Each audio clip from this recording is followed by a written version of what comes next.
আপনারা জানেন মেজর সিনা মোহাম্মদ রাশেদ হত্যার প্রধান আসামি ওসি প্রদীপ ফাঁসির রায়ে ঘোষিত হয়েছে বহু আগেই, কিন্তু আজ পর্যন্ত ফাঁসির কার্যকরের তারিখ ঘোষণা করা হয়নি। এটা কেবল বিলম্ব নয়, এটা ন্যায় বিচারের সাথে অপমান, শহীদের আত্মার প্রতি বিশ্বাসঘাতকতা আর জাতির সাথে বেইমানি। প্রদীপের মতো একজন দাগী খুনি আসামি ফাঁসি কার্যকরের সরকারের এই দীর্ঘসূত্রতা কী বার্তা দিচ্ছে, এটা আমি আপনাদের মাধ্যমে প্রিয় দেশবাসীর কাছে প্রশ্ন রাখতে চাই।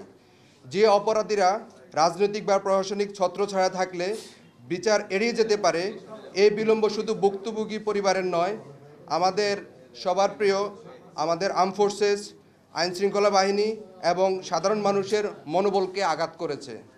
হিরন আরও মিনারেল ওয়াটার মাত্র 50 পয়সায় প্রতি লিটার।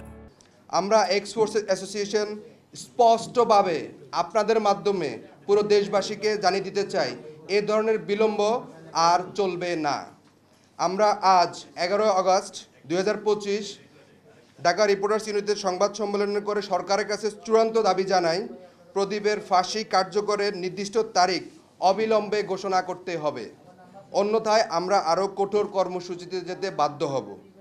আমরা বিশ্বাস করি ন্যায় বিচার শুধু আদালতের রায়ে নয়, তা বাস্তবায়নে প্রমাণিত হয়, আর সেই বাস্তবায়ন না হলে জনগণের প্রতি আইন বিচার বিভাগের প্রতি চ্যালেঞ্জ ছোড়া হয়।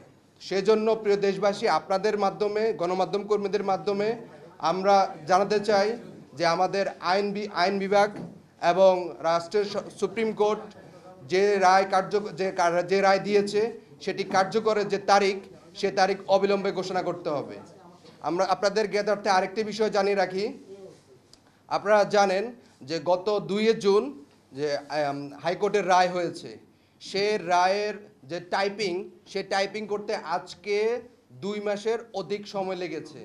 তো আমরা সে হাইকোর্টকে আমরা সম্মানের সহিত বলতে চাই, যদি আপনাদের কোনো টাইপিস্ট যদি না থেকে থাকে তাহলে আমাদেরকে বলবেন, আমরা গিয়ে আপনাদের সে টাইপিংটা করে আসব।